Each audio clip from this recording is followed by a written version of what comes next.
नमस्कार दोस्तों, आज मैं एक ऐसे शेयर का एनालिसिस लाया हूँ, जिसने अपने पूरे करियर में अर्श भी देखा, फर्श भी देखा और फिर फर्श से अर्श की तरफ मूव कर रहा है।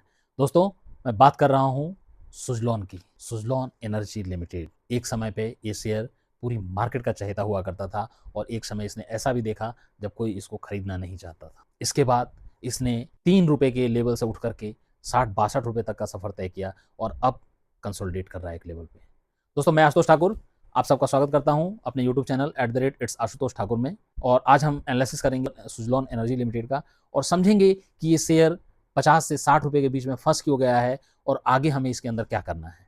अगर हमने खरीद रखा है तो हमें क्या करना है, हमें खरीदना है तो क्या करना है, और अगर हम इसके अंदर फंसा महसूस कर रहे हैं तो हमें निकल जाना चाहिए या रुके हुए रहना चाहिए। दोस्तों, देर ना करते हुए पहले हम इस शेयर का फंडामेंटल एनालिसिस करते हैं, इसके बाद टेक्निकल एनालिसिस करेंगे और इसके बाद पीयर्स कंपैरिजन और इसके बाद फाइनल डिसीजन कि हमें इस शेयर में करना क्या है। दोस्तों, इस शेयर का मार्केट कैप है 71,276 करोड़ का और इस शेयर का फेस वैल्यू है ₹2 का। इस शेयर का जो करंट प्राइस है 52 रुपये 30 पैसे।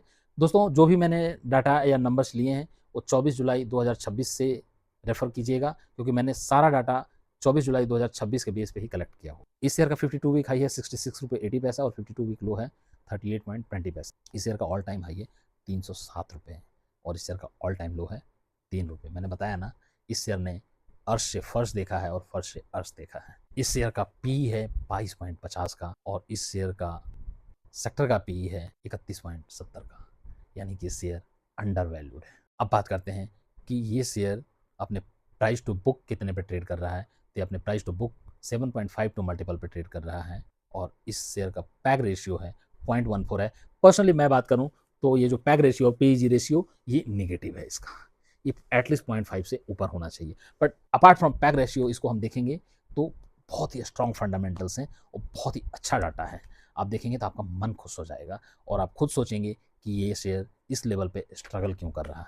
मैं किसी शेयर की कवायद नहीं करता हूँ।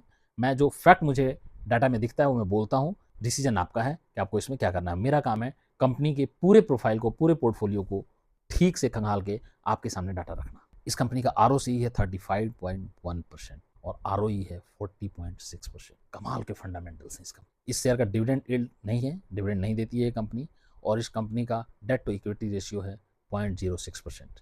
एक टाइम पे ये कंपनी डेट की वजह से ही लगभग फिनिश हो गई थी।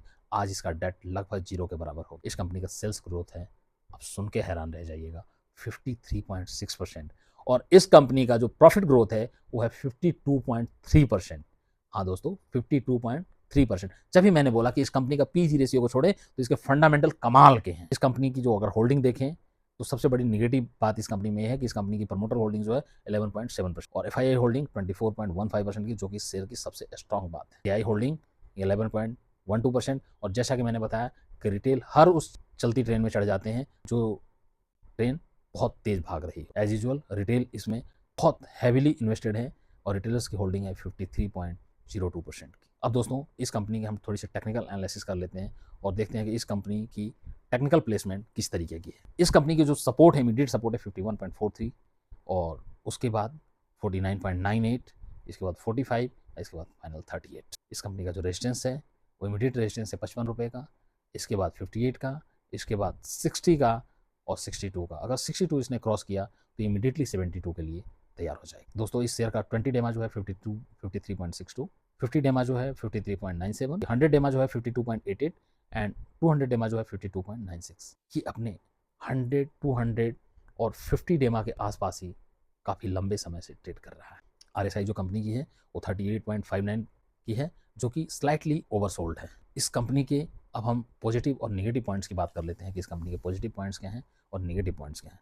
पॉजिटिव पॉइंट्स की बात करें तो जैसा मैंने बताया, कंपनी ऑलमोस्ट डेट फ्री है। कुछ समय पहले जो सबसे नेगेटिव पॉइंट था इसका, वही आज इसका सबसे पॉजिटिव पॉइंट है कि ये कंपनी कंप्लीटली डेट फ्री है। कंपनी के ऊपर किसी भी तरीके का कोई भी कर्जा नहीं है। कंपनी एक्सपेक्टेशन से अच्छे रिटर्न्स डिलीवर करती है, जैसे मैंने आपको बताया सेल्स और profit growth. Company 45% annual CAGR हिसाब से ग्रो कर रही है। ये कंपनी बहुत अच्छे रिटर्न्स, ROE और ROC मैंने आपको बताया लगभग 40-45% की रिटर्न्स डिलीवर कर रही है। अब कंपनी की नेगेटिव पॉइंट्स थोड़े से काउंट कर लेते हैं। सबसे बड़ा नेगेटिव पॉइंट ये है इस कंपनी का कि अपने प्राइस टू बुक 7.52 मल्टीपल पे ट्रेड कर रही है, जो कि थोड़ा सा इसको एक्सपेंसिव बना दे। इस कंपनी का सबसे बड़ी जो प्रॉब्लम है वो है लैंड एक्विजिशन प्रॉब्लम। इस कंपनी की सबसे बड़ी जो प्रॉब्लम है स्टेट रेगुलेशन और लैंड एक्विजिशन प्रॉब्लम, क्योंकि इस कंपनी का जो बिजनेस है वो विंड एनर्जी से इलेक्ट्रिसिटी बनाने का बिजनेस है, और विंड लगाने के लिए इन लोगों को स्पेस चाहिए होता है, ओपन एरिया में स्पेस चाहिए होता है जहाँ पर अपने विंड टर्बाइन को इंस्टॉल कर सकें और उससे बिजली बना सकें। इसलिए इस विंड टर्बाइन को इंस्टॉल करने के लिए जो लैंड एक्विजिशन है वो इनके लिए सबसे बड़ा टफ काम है, और उसमें इनको स्टेट पॉलिसीज़ की वजह से चैलेंज आते रहते हैं। और इसका जो सबसे आखिरी नेगेटिव पॉइंट है वो ये है प्रमोटर होल्डिंग इसकी बहुत ही कम है। प्रमोटर होल्डिंग लगभग 11-11.5% की है, 11.7% की। और मैं एक और नेगेटिव पॉइंट इसका मानता हूँ, जो कि मैं ऐसा महसूस करता हूँ कि नेगेटिव पॉइंट है, ये कंपनी बहुत ही अच्छी प्रॉफिटेबल है, बहुत अच्छे प्रॉफिट्स डिलीवर कर रही है, बहुत अच्छे सेल्स ग्रोथ कर रही है, बट इसके बावजूद भी ये कंपनी डिविडेंड पे नहीं, इसको भी एक तरीके से नेगेटिव माना जाएगा। अब बात कर लेते हैं इस कंपनी की कि ये कंपनी जिस सेगमेंट में काम करती है उसमें इसके पीयर्स कौन कौन हैं और उनकी प्लेसमेंट कैसी। दोस्तों, जैसा कि मैंने आपको बताया था कि इस कंपनी का जो पी है वो 22.5 का है, और जो आर है वो 35.1 का है। अब इसके पीयर्स का पी और आर देखते हैं। एबीबी, इसका पी है 102 का और आर है 29.93 का, यानी कि शेयर महंगा है और रिटर्न कम है। BHEL, पी 59.74 का, रिटर्न जो है आर जो है 9.14 का। हिताची एनर्जी पी 134.73 का, जिसको पाई करने के लिए लोग पागल हुए पड़े हैं आज, और रिटर्न 29.2 का। CG पावर पी 107.38 का और आर 26.71 का। दोस्तों, एक बात बताओ, एक टाइम पे CG पावर 15 रुपये 20 रुपये का शेयर हुआ करता था, और आज 1000 रुपये पे लोग खरीदने के लिए इसको होल्ड लगाते हैं। खैर, अभी थोड़ी देर बाद डिस्कस करेंगे कि शेयर में हमें करना क्या चाहिए। कंपाउंडेड सेल्स ग्रोथ देख लेते हैं। 10 ईयर सेल्स ग्रोथ जो है इसकी 6% की है, 5 ईयर सेल्स ग्रोथ जो है 38% की है, और 3 ईयर सेल्स ग्रोथ जो है 41% कंपाउंडेड है। प्रॉफिट ग्रोथ देख लेते हैं। 10 ईयर का जो कंपाउंडेड प्रॉफिट ग्रोथ है वो 23% का है, 5 ईयर का कंपाउंडेड ग्रोथ जो है वो 46% का है, और 3 ईयर का कंपाउंडेड ग्रोथ जो है 165% का है। इस कंपनी के मैनेजमेंट से मैं बोलना चाहूँगा, प्लीज़ डिविडेंड देना शुरू कीजिए आप। और इस कंपनी की ऑर्डर बुक जो है वो 6222 मेगावाट की। दोस्तों, इस कंपनी में कुछ भी ऐसा नहीं है कि आपको डर लगे और अपनी इन्वेस्टमेंट का रिस्क महसूस हो। अगर आप इस शेयर में इन्वेस्टेड हैं या खरीदने की सोच रहे हैं तो क्या करना चाहिए, मैं अपना भी बताता हूं कि मैं होता तो क्या करता।